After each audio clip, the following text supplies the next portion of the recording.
এখন আমরা সিডনিতে চলে এসেছি। সিডনি এয়ারপোর্ট থেকে এই মাত্র বার হলাম। প্রচণ্ড ঠান্ডা এখানে। দিদি আগেই বলেছিল যে খুব ঠান্ডা, বাট এতটা ঠান্ডা হবে জানা ছিল না, ভীষণ ঠান্ডা। এই যে আমার জামাইবাবু চলে এসছে, প্রসেনজিৎ দা আমাদের নিতে।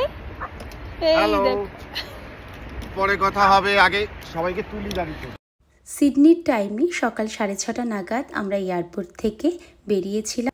এয়ারপোর্ট থেকে আমার দিদির বাড়ি যেতে সময় লাগে 35 মিনিট।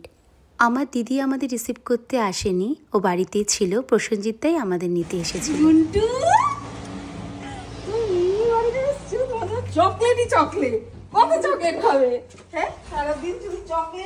দিদির কিচেনে ঢুকতেই দেখছি কি কালকে দিদি একটা কড়াই কিনেছে, পিতলের কড়াই। এই কড়াইটা সিডনিতে দাম হচ্ছে 3500 টাকা। আর সেম কড়াইটা আমি গুয়াহাটিতেও দেখেছিলাম, ওখানে দাম চেয়েছিল 4200 টাকা।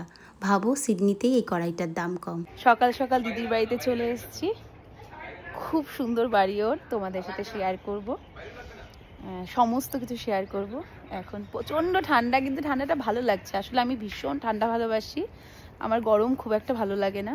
তো ঠান্ডাটাকে খুব সুন্দর এনজয় করছি। ভীষণ সুন্দর ওয়েদার, মানে খুবই ঠান্ডা, তো ভালো লাগছে। আর পরে তোমাদের সাথে শেয়ার করব। আমরা পৌঁছে গেছি। এখন সিডনিতে বাজে 8টা, সকাল 8টা। তো এই দেখতেই পাচ্ছ, তো এটা হচ্ছে ওর বাড়ি, এটা ওর বাড়ি। তো এখন প্রসেনজিৎ দা আর জয় মিলে যাবে, এখানেই কোথাও একটা, কোথাও বাজারে যাবে। আমি এখানে দেখছি জায়গাটাকে, এত ভালো লাগছে। কোথাও হেঁটে হেঁটে যাবে না, গাড়িতে যাবে? তোমরা গাড়িতে যাবে? না আমি এখন যাবো না, ভালো লাগছে, গাড়িতে বসে থাকি এখন। আমি এবার ফ্রেশ হয়ে নিই, তোমরা আসো।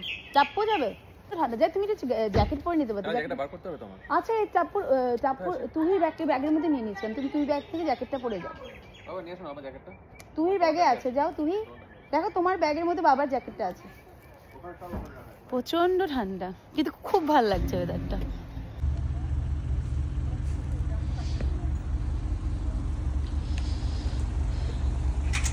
যাও, ওরা যাবে নাকি? টাপু তুই যাবে?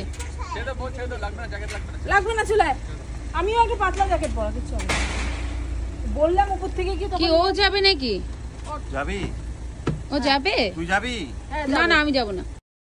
খুব একটা যেতে আমার ইচ্ছে করছিল না, আসলে খুবই টায়ার্ড হয়ে গেছিলাম।